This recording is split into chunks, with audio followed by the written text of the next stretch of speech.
Hello students, welcome to my channel. हम पढ़ रहे हैं एसिड बेसिस एंड सॉल्ट, जिसमें आज हमारा ये लास्ट लेक्चर है इस चैप्टर का।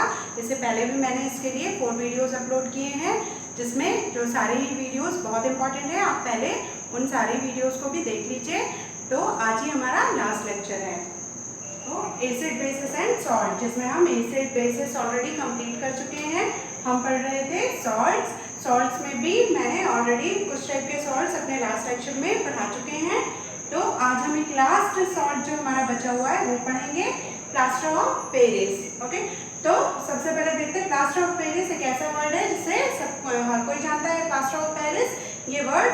तो सबसे पहले प्रिपरेशन देखते हैं कैसे प्रिपेयर होता है। तो प्लास्टर ऑफ पेरिस को प्रिपेयर करने के लिए जो इम्पोर्टेंट चीज़ है वो है जिप्सम सॉल्ट। जिप्सम सॉल्ट ये सबसे ज़्यादा इम्पॉर्टेंट है। और प्लास्टर ऑफ पेरिस जो है वो जिप्सम से ही प्रिपेयर होता है।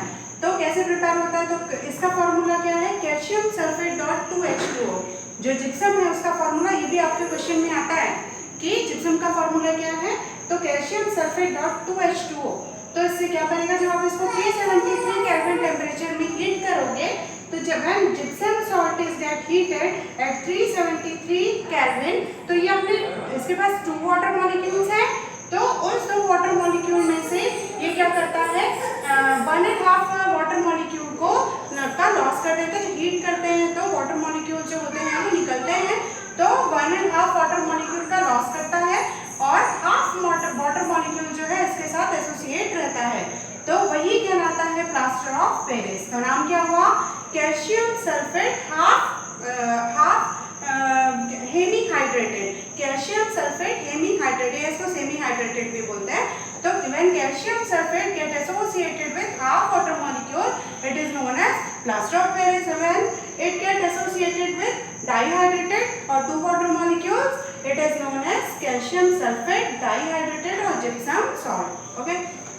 एक और इम्पॉर्टेंट चीज है कि जब हीट करोगे तो ये वाटर मॉलिक्यूल का लॉस करेगा और it get converted into plaster of Paris. But ये रिवर्सिबल टाइप की रिएक्शन है। अब क्या करोगे, अगर प्लास्टर ऑफ पेरिस में वापस से आप वाटर को मिक्स करोगे तो फिर से ये हार्ड सब्सटेंस में चेंज हो जाएगा, जिसको हम बोलेंगे जिप्सम। तो जिप्सम को हीट करोगे तो प्लास्टर ऑफ पेरिस में जब वाटर मिक्स करोगे तो it can again converted into gypsum salt. तो ये बहुत इंपॉर्टेंट है, जिप्सम का फॉर्मूला भी आपके क्वेश्चन में आता है, क्वेश्चन पेपर में। नेक्स्ट यूजेस, एक बहुत इंपॉर्टेंट यूज है जिसको हर कोई जानता है। क्या यूज है इसका, for joining the fractured bones. जब भी फ्रैक्चर हो जाती कोई बोन जो है तो उसमें प्लास्टर लगाया जाता है। क्यों प्लास्टर लगाया जाता है, ताकि वो जो बोन है वो वहाँ पे सेट हो जाए, हिले नहीं, जैसे कुछ टाइम के बाद वो बोन फिर से ज्वाइन हो जाती है। तो इसके लिए क्या है कि जो फ्रैक्चर्ड बोन्स होती है उनको ज्वाइन करने के लिए। उसके अलावा क्ले आर्ट वगैरह जो बनाते हैं वो भी प्लास्टर ऑफ पेरिस से बनाते हैं। कोई डेकोरेटिव पीसेस बनाना है, उसके अलावा पीओपी जो वॉल्स में डिजाइन बनती है वो भी प्लास्टर ऑफ पेरिस की, यही है पीओपी, जो आजकल बहुत ज्यादा वो है, ये वर्ड जो है हर कोई जानता है, POP, that is plaster of Paris. तो ये इंपॉर्टेंट इसके यूजेस हैं। तो सॉल्ट्स तो यहाँ पे फिनिश होता है, बट कुछ इंपॉर्टेंट टर्म्स हैं, कुछ इंपॉर्टेंट टर्मिनोलॉजी है जो इस चैप्टर में बहुत ज्यादा इंपॉर्टेंट है। तो सबसे पहला वर्ड, ये आपने लास्ट में लेक्चर में भी वर्ड सुना होगा, वाटर ऑफ क्रिस्टलाइजेशन क्या होता है। तो कैल्शियम सल्फेट का यहाँ पे फॉर्मूला 2H2O भी है। इट मींस कैल्शियम सल्फेट सिर्फ हमने CaSO4 नहीं लिखा, साथ में भी लिखा है 2.2H2O। तो ये क्या है, इसका मतलब ये होता है जब किसी भी कंपाउंड के क्रिस्टल्स जब फॉर्म होते हैं तो उसके क्रिस्टलाइजेशन के टाइम या उनके क्रिस्टल्स को निकालने के समय, जब क्रिस्टल बन के फॉर्म हो जाता है तो फिर हम उसको सेपरेट करते हैं। तो जब उसको सेपरेट करते हैं तो उस समय ये क्रिस्टल क्या करते हैं, अपने साथ कुछ वाटर मॉलिक्यूल को, ये डेफिनेट अमाउंट पे, मतलब ऐसा है कि कोई भी कितना भी वाटर मॉलिक्यूल ले लिया तो एक डेफिनेट अमाउंट में वाटर मॉलिक्यूल को एब्जॉर्ब कर लेते हैं। ओके, तो वही वाटर मॉलिक्यूल कहलाता है वाटर ऑफ क्रिस्टलाइजेशन।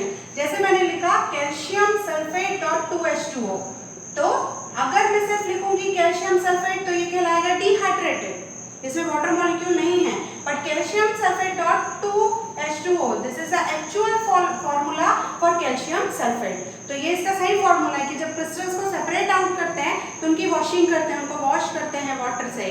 तो जब उसके समय ये क्या करते हैं, जो क्रिस्टल्स है अपने साथ कुछ वाटर मॉलिक्यूल को कैप्चर कर लेते हैं वही कहलाता है वाटर ऑफ क्रिस्टलाइजेशन। नाम में ही इसका मीनिंग है, आपको ऐसे याद रखना है कि व्हेन क्रिस्टल्स, यहाँ पे मैंने लिखा है सम सॉल्ट्स व्हेन क्रिस्टलाइजिंग आउट। कुछ सॉल्ट्स होते हैं जिनको क्रिस्टलाइजिंग आउट मतलब जब उनके क्रिस्टल्स बाहर निकालते हैं बनने के बाद उनके सॉल्यूशन से, तो उस सॉल्यूशन से वो क्या करते हैं, कुछ वाटर मॉलिक्यूल को अपने साथ ले लेते हैं।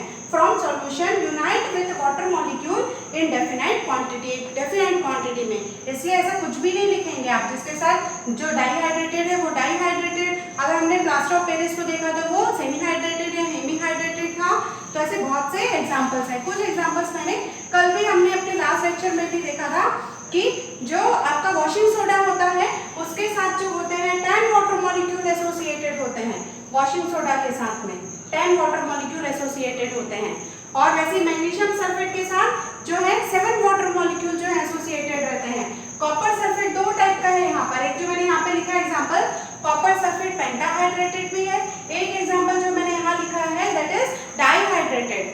तो आपको एक कॉपर सल्फेट हमको ऐसा भी मिलेगा सिंपल, तो इट इज ये कैसा होगा, एनहाइड्रस डिहाइड्रेटेड। तो इसमें वाटर मॉलिक्यूल बिल्कुल भी नहीं होंगे। बट अगर हम 2H2O लिखते हैं तो दिस इज डाईहाइड्रेटेड। अगर हम 5H2O लिखते हैं तो दिस विल बी पेंटाहाइड्रेटेड। ओके, अब पता कैसे चलेगा, अगर हमको चेक करना है तो हम क्या करेंगे, एक बर्नर ले लेंगे, लैब में हमारे रहता है बर्नर। तो हम कॉपर सल्फेट का एग्जांपल ले रहे हैं तो उसको हम एक टेस्ट ट्यूब ले लेंगे। उस टेस्ट ट्यूब को हम ऐसे टिल्टेड पोजीशन में रखेंगे, ऐसा टिल्टेड, ताकि जो वेपर है वो बिल्कुल बाहर ना निकल पाए। उसमें अब हम ले लेंगे कॉपर सल्फेट, ठीक है। अब हम इसको क्या करेंगे, हीट करेंगे। यहाँ से हम इसको हीट करना जो है स्टार्ट करेंगे। तो जब हम इसको टिल्ट करके हीट करेंगे तो ये आपके साइड्स में जो है टेस्ट ट्यूब के जो खाली वाला पोर्शन है, इतने में तो हमने सॉल्ट ले लिया, कॉपर सल्फेट ले लिया। अब जब हम इसको क्या करेंगे, हीट करेंगे, तो ये जो टेस्ट ट्यूब का साइड जो खाली था वहां पे हमको ऐसे जो वेपर्स है वो नजर आएंगे। तो ये वेपर्स किसके होंगे, वही वाटर ऑफ क्रिस्टलाइजेशन के होंगे। तो जब हम इनको 100 डिग्री सेंटीग्रेड से ज्यादा टेम्परेचर में हीट करते हैं तो ये जो वाटर ऑफ क्रिस्टलाइजेशन है वो बाहर निकल जाते हैं। ओके, तो कॉपर सल्फेट जो पेंटाहाइड्रेटेड होगा उसका कलर ब्लू होगा, लेकिन जब आप उसको हीट करेंगे तो उसका कलर भी जो होगा क्रिस्टल्स का, क्योंकि क्रिस्टल्स ब्रेक हो जाएंगे। रियल उसका फॉर्मूला क्या था, पेंटाहाइड्रेटेड था वो, तो जिससे कलर में भी क्या आएगा, इफेक्ट आएगा। अब सिंपल, अब जो ये कॉपर सल्फेट जिसको आपने हीट किया है, मतलब एनहाइड्रस जो है वो एनहाइड्रस बन गया, बिकॉज 5 जो वाटर मॉलिक्यूल थे वो उसने लॉस कर दिया, वेपर के फॉर्म में निकल गए हैं। अगर उसमें आप फिर से वाटर के ड्रॉप्स डालोगे तो आपको फिर से ब्लू कलर का जो पैच है वो बना हुआ दिखाई देगा। It means it get again converted into copper sulphate pentahydrated, या फिर से वो हाइड्रेटेड बन जाएगा। तो this is water of crystallisation. Next है एफ्लोरेसेंस। क्या होता है, just opposite of water of crystallisation. Efflorescence का मतलब होता है to lose water of crystallisation, कि जब कोई ऐसा सब्सटेंस, कोई ऐसा कंपाउंड जिसके पास वाटर ऑफ क्रिस्टलाइजेशन है, अगर वो ड्राई एयर में है ना, हीट नहीं कर रहे हो आप उसको, ड्राई एयर है, मॉइस्चर नहीं है जिसमें, उसमें आप रख देते हो, धूप में आप रख देते हो, सनलाइट में आप रख देते हो, तो अपने कुछ वाटर ऑफ क्रिस्टलाइजेशन का अगर लॉस करता है तो that phenomenon is known as efflorescence. Dry air में, हीट नहीं कर रहे हैं हम यहाँ पर, बिना हीट किए सिर्फ ड्राई एयर में अगर उसको रख देते हैं, जैसे फॉर एग्जांपल वॉशिंग सोडा कुछ समय के लिए अगर हम बाहर छोड़ देते हैं, कड़ी धूप में छोड़ देते हैं, तो अजीब सा ड्राई हो जाता है, अजीब सा सूख जाता है। तो वही फेनोमेनन क्या कहलाता है, एफ्लोरेसेंस कहलाता है। क्यों, तो ये वॉशिंग सोडा है, हम पहले पढ़ चुके हैं अपने लास्ट वीडियोस में। ये वॉशिंग सोडा है जो कि कैसा है, 10 वाटर मॉलिक्यूल डेकाहाइड्रेटेड है, इसके साथ कितने वाटर मॉलिक्यूल है, 10 वाटर मॉलिक्यूल एसोसिएटेड है। तो जब इसको ड्राई एयर में, बहुत धूप में, जितनी ज्यादा एयर जो होगी ड्राई होगी, उतना ज्यादा क्या होगा, एफ्लोरेसेंस का फेनोमेनन होगा। तो आप देखोगे कुछ समय बाद तो ये बहुत ज्यादा सूखा सा अजीब सा होगा, इसके क्रिस्टल्स भी की शाइनिंग भी चली जाएगी, बिकॉज ये अपने 9 जो वाटर मॉलिक्यूल है उनका लॉस करेगा, और ये फिर से क्या बन जाएगा, सिर्फ एक ही वाटर मॉलिक्यूल इसके साथ एसोसिएट हो जाएंगे। तो ये कहलाता है एफ्लोरेसेंस। तो अगर ड्राई एयर में कोई मॉलिक्यूल जो है वो अपने वाटर ऑफ क्रिस्टलाइजेशन का लॉस करता है। नेक्स्ट देखते हैं हाइग्रोस्कोपिक सब्सटेंस क्या होता है। तो ऐसे सब्सटेंस जो एनवायरनमेंट से मॉइस्चर को एब्जॉर्ब करे वो कहलाते हैं हाइग्रोस्कोपिक सब्सटेंस, जो एनवायरनमेंट से वाटर को एब्जॉर्ब करे। कभी कभी ये सॉल्यूशन के अंदर भी होता है, जैसे कि मान लो कोई ऐसी रिएक्शन है जिसमें वाटर को एब्जॉर्ब कराना है, वाटर मॉलिक्यूल वहां